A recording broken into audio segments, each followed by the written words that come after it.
En julio de 1943, en plena Segunda Guerra Mundial, daba comienzo lo que se conoce como la Operación Gomorra. Con este nombre en clave, cientos de bombarderos británicos y estadounidenses sobrevolaron la ciudad de Hamburgo, en Alemania, y la devastaron bajo el fuego de las bombas. En pantalla podéis ver cómo quedó la ciudad de Hamburgo después de este bombardeo. Oficialmente se reportaron más de 35.000 fallecidos, más de 150.000 heridos y en torno a 900.000 personas que tuvieron que ser evacuadas para acogerse como refugiadas en otras ciudades. Y entre los supervivientes de este bombardeo se encontraba Jürgen Moltmann, este teólogo alemán del que hemos hablado algunas veces, ¿no? Y él, en uno de sus libros, habla sobre esta experiencia, ¿no? Sobre lo que él experimentó en este infierno de fuego. Y él dice lo siguiente: mi pregunta en ese infierno no fue ¿por qué permite Dios que esto ocurra? Y él dice, con mucho acierto, que esta pregunta no es la pregunta de una víctima. Esta pregunta es la de un espectador, no la de una víctima. Para Moltmann, la pregunta fue otra. Dios mío, ¿dónde estás? ¿Dónde está Dios? ¿Está lejos de nosotros, ausente, guarecido en su cielo, o participa en nuestro sufrimiento? ¿Dónde está Dios? ¿Dónde está Dios? En muchos sentidos, esta también es la pregunta que la Navidad quiere responder, o busca responder. Y eso es sobre lo que me gustaría compartiros en esta mañana. Como ya sabéis, vivimos en una sociedad occidental, pluralista, moderna o posmoderna, según a quién le preguntes, y secularizada. Y me gustaría detenerme en esta última característica, la secularización de nuestra sociedad. Hoy día en nuestra sociedad creemos que los individuos pueden desarrollarse de manera autónoma, independiente, sin depender de ninguna instancia religiosa, sin depender de ninguna instancia superior, ¿no? Y una frase que sintetiza muy bien esta idea es esta que tenéis en pantalla en latín: Etsi Deus non daretur. Y esto significa como si Dios no existiera. En muchos sentidos, en nuestra sociedad, nosotros mismos vivimos en el día a día como si Dios no existiera. Y voy a explicar qué significa esto. Esta frase la acuñó Hugo Grocio. Este hombre fue un jurista, un hombre de leyes del siglo XVII, y este hombre hizo algo que no se había hecho hasta ese momento, que es escribir un tratado sobre derecho internacional, sobre leyes aplicables entre países, entre diferentes estados. Y él insistió en una idea: si queremos tener leyes que valgan para cualquier estado, esas leyes tienen que formularse desde la razón humana, desde lo que todos compartimos. Y no puede meterse en medio ni la religión, ni la teología, ni Dios, en ese sentido, ¿no? Dios entendido como la instancia religiosa, ¿no? Es decir, él dijo esto: tenemos que hacer leyes internacionales etsi Deus non daretur, como si Dios no existiera, aunque Hugo era un hombre creyente, un hombre de fe. Y es un buen ejemplo para entender el proceso de la secularización. Hoy nuestra sociedad funciona sin la necesidad de incluir a Dios en la ecuación. Y esto es así, ¿no? Porque creemos que las personas pueden desarrollarse de manera autónoma, de manera independiente, como si Dios no existiera. A consecuencia de esto, nuestro Estado, nuestras leyes, los desarrollos en las diferentes áreas de nuestra sociedad se hacen de manera autónoma, sin que se meta de por medio ni la religión, ni la Iglesia, ni ninguna instancia divina, ¿vale?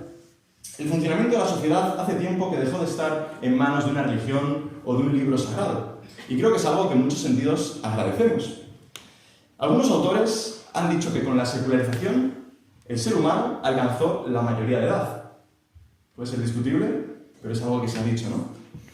Y un ejemplo muy claro de esto es que si mañana cualquiera de nosotros va a operarse al hospital, ¿vale? Imaginad que mañana tenéis una operación en Cruces o en Basurto. Creo que a ninguno de nosotros nos va a quitar mucho el sueño si el cirujano es cristiano, ateo o musulmán. Yo creo que podemos decir esto con la mano en el corazón, no creo que esté diciendo ningún disparate. Tampoco nos va a preocupar mucho si el cirujano, antes de operarnos, hace una oración o no. Lo que nos va a preocupar es que el cirujano tenga competencia profesional para hacer su trabajo como debe, ¿no? Como debe hacerlo. que lleve su trabajo de manera adecuada. Y nos guste más o nos guste menos, eso también es consecuencia de la secularización. Y voy a dar un paso más. Si somos honestos, en nuestro contexto social, cultural, en el mundo que nos rodea, si hablamos con nuestros amigos, con nuestros compañeros de trabajo, lo normal es que la gente ya no se pregunte tanto por el más allá. Esa pregunta ya no suele estar en la boca de la gente. La gente no suele preguntarse si hay un cielo o no hay un cielo, sino que suelen estar más preocupados por el más acá, por el aquí y el ahora. De hecho, yo creo que si hoy las personas todavía se preguntan por Dios, y creo que lo hacen, la pregunta que se hacen, como digo, no es si hay un Dios en el cielo, sino si hay un Dios aquí y ahora, en nuestro mundo, en el día a día de nuestras vidas. Creo que ahí está el meollo del asunto para nuestros contemporáneos. Y en ese sentido, hago mías las palabras que pronunció Bonhoeffer antes de ser ajusticiado por el régimen nazi en una de sus cartas. Él dijo esto: yo no quiero hablar de Dios en los límites, sino en el centro. No en las debilidades, sino en la fuerza. No a la hora de la muerte y de la culpa, sino en la vida y en lo bueno del ser humano. Y me pregunto, ¿podemos encontrar ahí a Dios? ¿Podemos encontrar a Dios en la vida y en lo bueno del ser humano? Para poder responder a esta pregunta, tenemos que resolver un pequeño dilema, un pequeño problema. ¿Cómo comprendemos el mundo? ¿El mundo que nos rodea, cómo lo vemos? ¿Creemos que la realidad que nos rodea es una? ¿O hay muchas realidades? ¿O hay muchos mundos? Estas preguntas tan profundas y tan rebuscadas forman parte de lo que en la filosofía se conoce como metafísica, ¿no? Esto que suena así como muy de hombres barbudos encerrados en despachos. Lo que la metafísica trata de responder es muy sencillo, es una pregunta muy sencilla y muy difícil de responder. ¿Cómo se estructura la realidad? ¿Cómo se estructura el mundo que nos rodea? Y durante muchísimo tiempo, los occidentales hemos creído que la realidad estaba dividida en dos planos. Por un lado estaba el mundo terrenal, es decir, lo que vemos con nuestros sentidos, lo que oímos, lo que percibimos con el tacto, con el sabor, lo que nuestros sentidos nos muestran, ¿no? El mundo tal y como lo conocemos, la realidad que cada día tenemos a nuestro alrededor. Un mundo que parece que es imperfecto y que está en constante cambio. Ese sería un plan, pero desde muy antiguo el ser humano occidental ha creído que hay otro plan, que es el plano trascendental. Este sería el mundo suprasensible, es decir, por encima de los sentidos. Un mundo que no podemos ver, que no podemos oír, que no podemos tocar. Una realidad superior, un mundo ideal, que ni es imperfecto, ¿no? En este caso es perfecto, y no sufre cambios.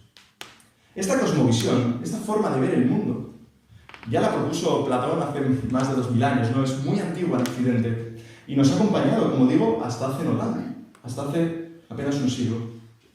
Y según este esquema, que se ha representado con esta imagen, ¿dónde diríais que está Dios? Según este modelo, ¿dónde está Dios? Pues evidentemente, Dios está en el otro plano, en ese plano trascendental, en ese otro lugar, ¿no? Dios está en una realidad superior, está lejos de nosotros. Desde esta óptica, Dios puede manifestarse aquí y ahora, puede manifestarse en medio de nosotros, pero no deja de ser un agente externo, un agente que viene y se va. Es decir, estamos hablando de un Dios cuya presencia no está garantizada. No está garantizada. Y esto hace que surjan preguntas muy difíciles. Por ejemplo, ¿por qué Dios se muestra aquí y no se muestra allí? ¿Por qué Dios se muestra en la vida de Pepito y no en la mía? Fácilmente, esta cosmovisión ha degenerado muchas veces en una espiritualidad enfermiza, en una espiritualidad que no nos ha proporcionado ni paz, ni serenidad, ni confianza, ni sentido. Se ha convertido muchas veces en un motivo de confusión, de incertidumbre y de lucha. Y de algún modo lo que hace esta visión es dividir la realidad en dos, ¿no? La resquebraja en dos. Y entre ambos mundos, entre este mundo superior y este mundo terrenal que tenemos aquí, surge un espacio intermedio, ¿no? Surge un espacio de conexión, un espacio liminal, que se llena pues, de todo este imaginario mitológico, ¿no? De los espíritus, los ángeles y los demonios, bueno, todo este imaginario, ¿no? Que conocemos. Es innegable que esta cosmovisión del mundo antiguo ha permeado nuestra fe. Ha permeado nuestra fe, nos ha acompañado a todos. Pero es curioso, porque no es una cosmovisión propia del mundo hebreo. En el corazón de la fe hebrea no está esto. Pero sí que se ha entremezclado tanto con la espiritualidad judía como con la espiritualidad cristiana, hasta hoy. ¿Cuántas veces, como cristianos, hemos dividido la realidad entre lo sagrado y lo secular? Entre las cosas de Dios y las cosas del mundo. Muchas veces, ¿no? Muchas veces hemos hecho esto. Y detrás de este lenguaje lo que hay es esta cosmovisión del mundo, una realidad dividida en parcelas. De hecho, en la propia narrativa bíblica, en nuestro texto bíblico, podemos apreciar muchas veces este lenguaje también. No voy a ir más lejos, el propio texto que acabamos de leer, ¿no? Nos habla de José y María y unos sueños en los que hay unas visiones, en los que hay unos ángeles que actúan como intermediarios entre Dios y los seres humanos.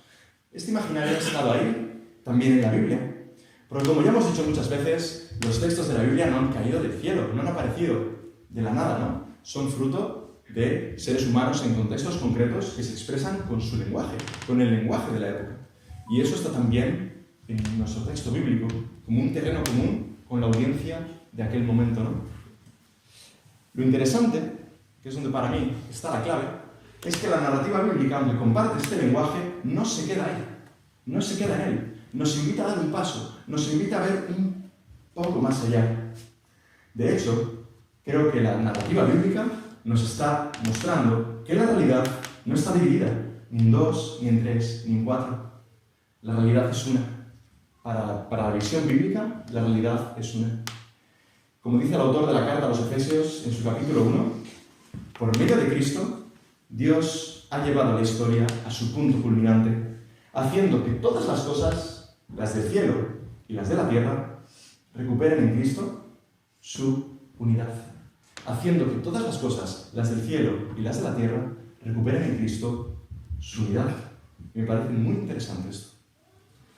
A esas alturas os estaréis preguntando ¿qué tiene que ver todo esto que nos está contando Joseba con la Navidad? ¿Qué tiene que ver esto con la Navidad? Bueno, vamos a verlo. Bien. El texto que nos ha leído Bárbara, Mateo 1, nos ha hablado del nacimiento de Jesús, ¿no?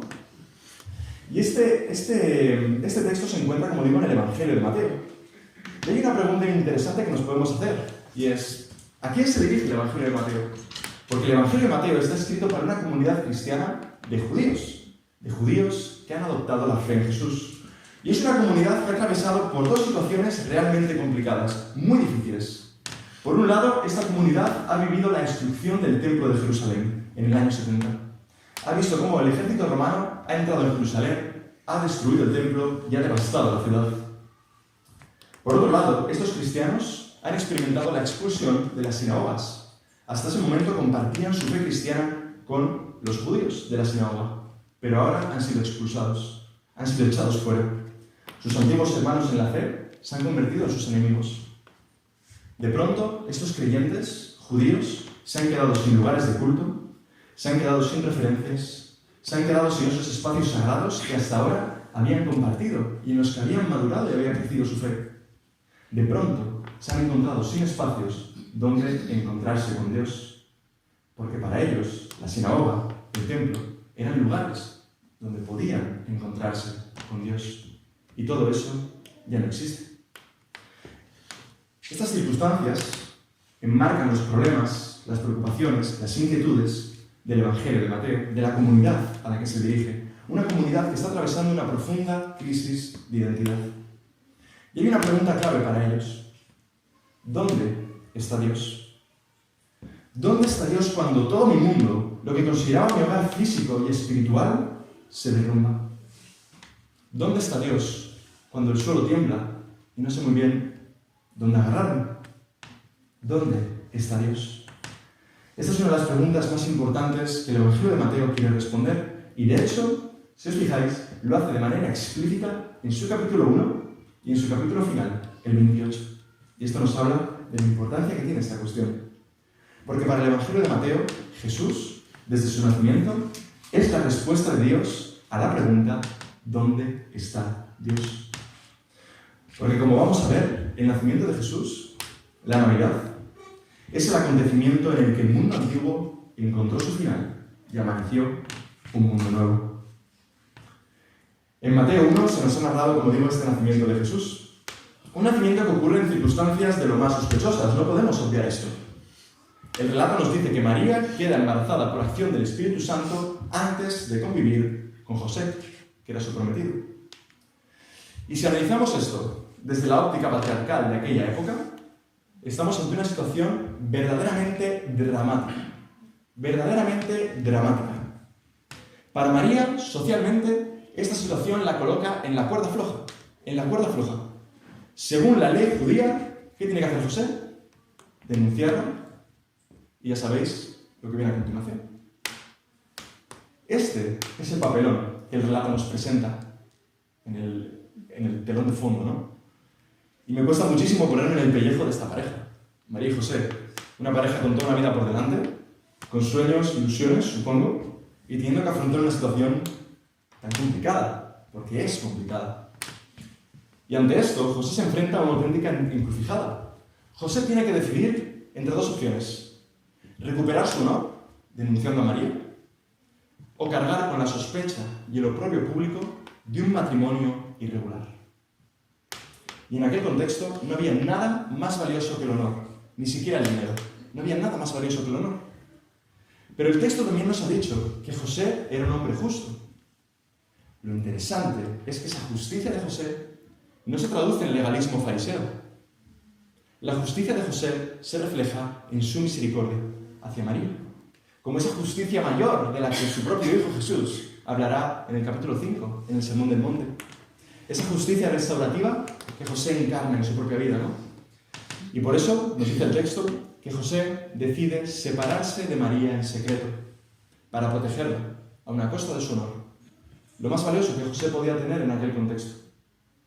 Entonces José, en sueños, recibe esta visión de parte de Dios, y tanto él como María deciden confiar en la iniciativa divina, en este plan de Dios, y seguir adelante con su matrimonio, a pesar de todo.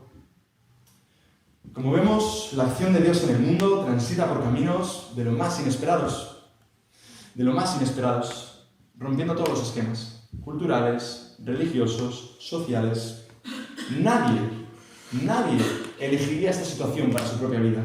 Nadie elegiría pasar por el papelón de José y María. Si pudiéramos elegirlo, nadie elegiría esto. Y sin embargo, qué paradoja, este es el camino que Dios elige para darse a conocer en la historia humana.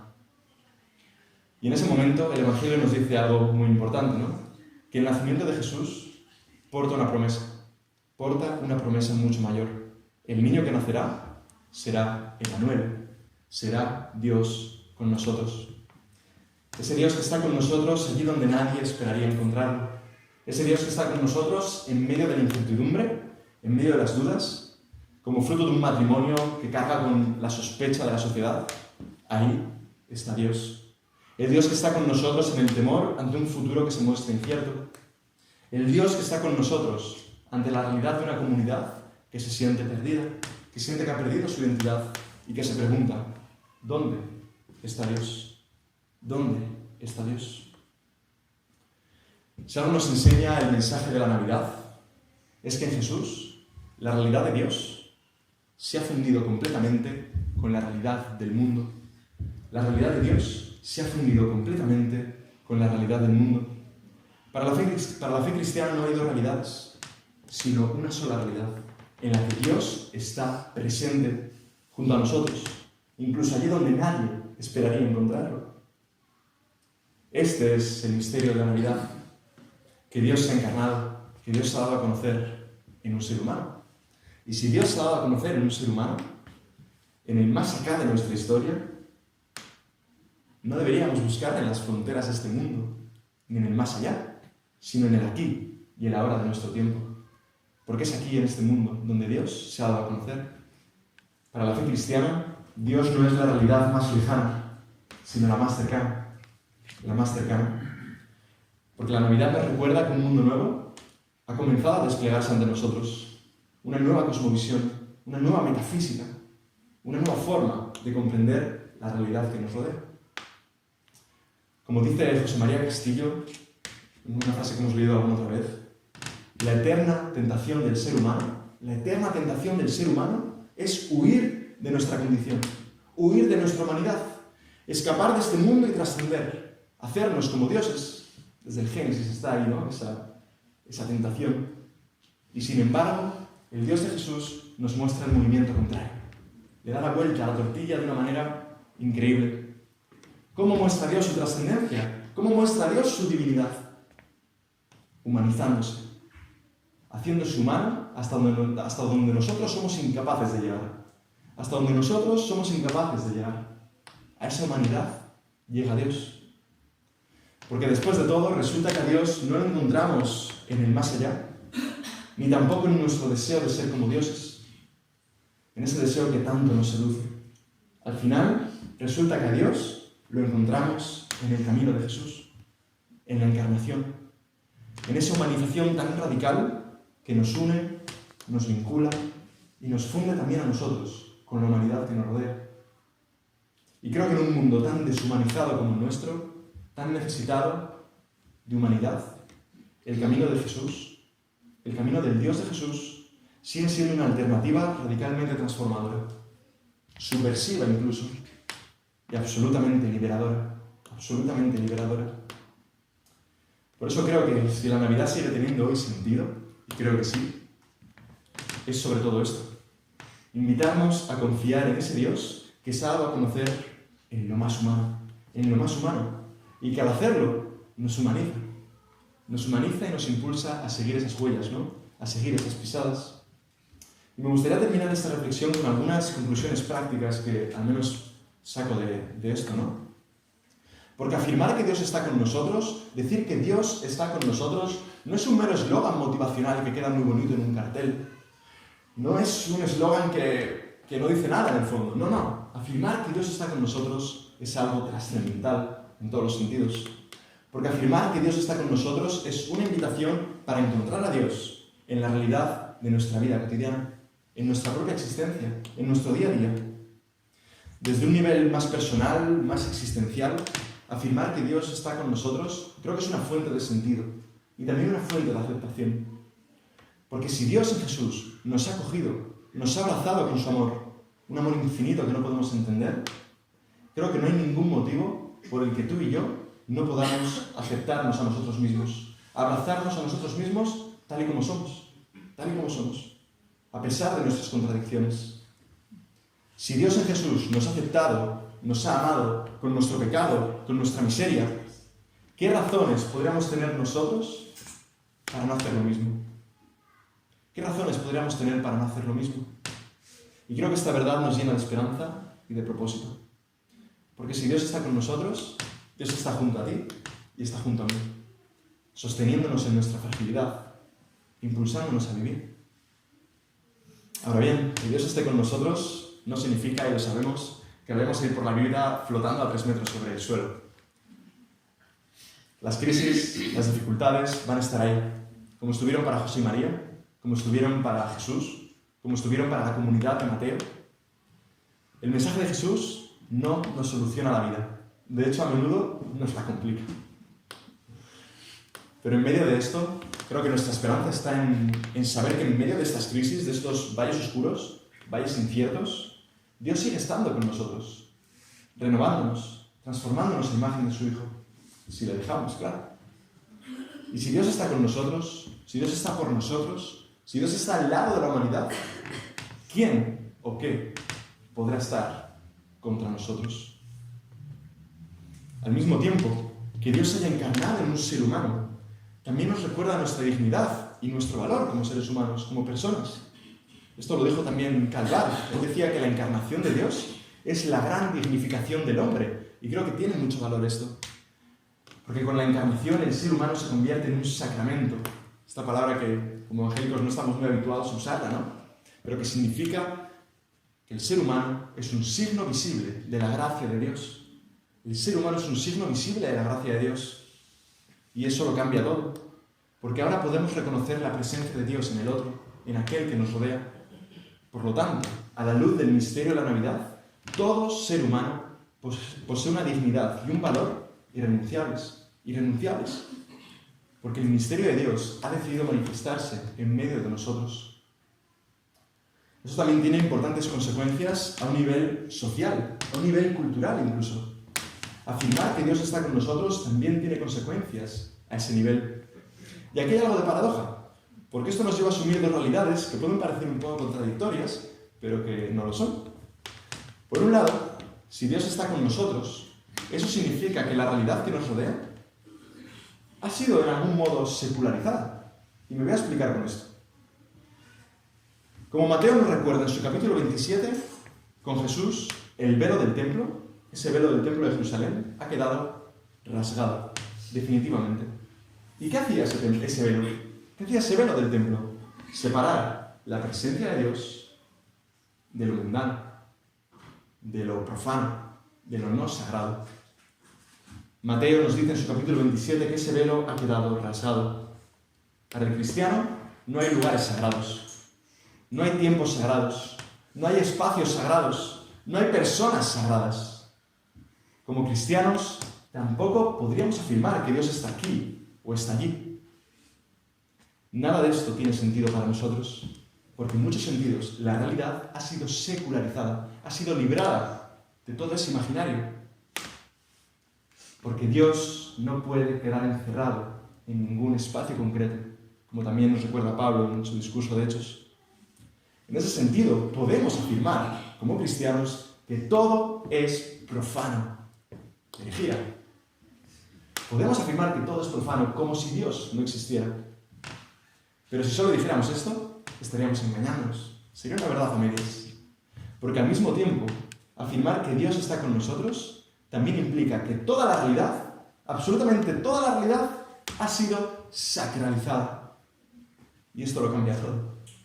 Porque el mensaje del Evangelio nos invita a ver la realidad de Dios en la realidad ordinaria que nos rodea. Y eso nos capacita para ver lo sagrado en lo ordinario, en lo común, en lo profano. El misterio de la Navidad nos invita a reconocer las huellas de Dios en todo lo bueno, en todo lo bello y en todo lo verdadero que nos rodea. Porque ahí está también la presencia de Dios. Porque Dios también se ha dado a conocer en lo más humano, como hemos dicho, y por tanto, nada humano es ajeno a Dios. Nada terrenal es ajeno a Dios. Y como ya he dicho también, creo que esto nos permite descubrir la presencia de Dios en el otro, en el que tengo a mi lado. En esas personas también que, ¿cuántas veces, no?, encarnan el Espíritu de Dios en nuestras vidas. Esas personas que han sido Jesús para mi vida, ¿no? ¿Cuántas personas hemos tenido así alrededor, no?, que han encarnado la presencia de Dios en nuestras vidas. Pero si me apuráis, no creo que esta presencia de Dios pueda quedar reducida únicamente al humano, ni siquiera. El Dios de Jesús nos anuncia una salvación cósmica, una salvación que lo abarca todo, abarca toda la realidad. Y en muchos sentidos, esta salvación universal, fraterna, cósmica, también nos permite apreciar las huellas de Dios muchas veces en la naturaleza, en los animales incluso. Y quien lo ha experimentado puede dar cuenta de ello. Porque el misterio de la Navidad nos enseña que todo puede ser sagrado. Porque este mundo, nuestro mundo, también es el mundo de Dios. También es el mundo de Dios. Creo que esto nos libera. Creo que esto nos libera de visiones dicotómicas, ¿no?, de parcelar la realidad, de dividir el mundo. Desde esta óptica ya no tiene sentido hablar de lo sagrado y de lo profano, de lo cristiano y lo secular y todo este tipo de cosas. Como nos recordaba el texto de Efesios, Dios en Jesús, por medio de Cristo, ha llevado la historia a su punto culminante, haciendo que todas las cosas, las del cielo y las de la tierra, recuperen en Cristo su unidad. Y creo que es una verdad que podemos asumir con convicción y vivirla con convicción. Y me gusta mucho una frase de Paul Tillich, que él dijo: quien pregunta por Dios no debe apartarse del mundo para mirar a la altura, a un cielo imaginario, sino que se ha de volver precisamente al mundo, para sumergirse profundamente en él, en su propia existencia y en su relación con los demás. Esto, para mí, es lo que significa creer que Dios está con nosotros. Y esto también tiene unas consecuencias inmensas a nivel eclesial, a nivel comunitario, en nuestra forma de hacer y de ser iglesia. Y Alain nos habló de esto el domingo pasado. No me quiero repetir en estas ideas, pero esto tiene consecuencias inmensas en cómo hacemos iglesia, en cómo somos iglesia. Solo me gustaría recordar que si Dios está con nosotros, El propósito de la Iglesia no es que la gente venga aquí a encontrarse con Dios. Nuestro propósito como Iglesia no es hacer reuniones para que la gente venga aquí a encontrarse con Dios. Si crees que hay que venir a la Iglesia para encontrarse con Dios, estás haciendo negocios con el Dios equivocado. Estás haciendo negocios con el Dios equivocado. El propósito de esto que estamos haciendo aquí, de este ser Iglesia, de este ser comunidad de seguidores, seguidoras de Jesús, es salir de fuera, salir al mundo y contagiarlo con la buena noticia de que Dios está con nosotros, de que Dios ha venido a este mundo, se ha encarnado en un ser humano para liberarnos, para redimirnos, como hemos cantado, y para que podamos vivir la realidad de manera plena, sin divisiones, sin parcelas. El propósito de la Iglesia es salir al mundo para transmitir la buena noticia de que Dios está con nosotros. Por eso, como cristianos, estamos llamados a desarrollar comunidades encarnadas y misionales, como nos recordaba Alain, siguiendo el ejemplo de Jesús. Una iglesia que vive con el propósito de ser para el mundo, de ser para los demás, no una iglesia de autoconsumo, que vive muy contenta de sí misma, en su búnker. No estamos llamados a eso, no estamos llamados a eso. Y creo que ahí tenemos un gran reto por delante, y como digo, el fin de pasado pudimos hablar mucho sobre ello y salieron cosas muy interesantes. No quiero alargarme más, creo que estas conclusiones ya nos dan para dar bastantes vueltas a este asunto. Pero es que creo que el nacimiento de Jesús, este misterio de la Navidad, nos transmite una verdad profunda, ¿no? Que Dios está con nosotros. Y si Dios está con nosotros, eso lo cambia todo. Ya no podemos vivir de la misma forma. Ya no podemos ver el mundo de la misma forma. Y me gustaría terminar con una cita de ese teólogo latinoamericano, Leonardo Boff, que hemos leído otros años y que también hemos compartido esta semana en Facebook, y que dice así: todo niño quiere ser hombre. Todo hombre quiere ser rey. Todo rey quiere ser Dios. Pero solo Dios quiso ser niño. Solo Dios quiso ser niño. Y con esta paradoja, el Eterno puso patas arriba nuestra forma de comprender el mundo. La puso patas arriba. Nuestra forma de comprendernos a nosotros mismos. Nuestra forma de comprender al prójimo. Nuestra forma de comprender la sociedad que nos rodea. Y nuestra forma de comprender al mismo Dios. Que en estas Navidades el Dios de Jesús nos ayude a seguir descubriendo sus huellas en medio de nuestra vida, en la realidad que nos rodea, en esa realidad tan ordinaria con la que cada semana tenemos que lidiar, ¿no? Que podamos descubrir ahí el rostro de Dios también, ¿no? En esa vida que nos rodea, porque Dios está con nosotros. Y si Dios está con nosotros, ¿dónde podemos decir que Dios no está? Termino con las mismas palabras de Jesús con las que el Evangelio de Mateo finaliza. Y sabed que yo estoy con vosotros todos los días hasta el fin del mundo. Estas palabras marcaron la diferencia para la comunidad del Evangelio de Mateo y creo que pueden seguir marcando la diferencia para nuestras vidas. Feliz Navidad para todos y que Dios los bendiga.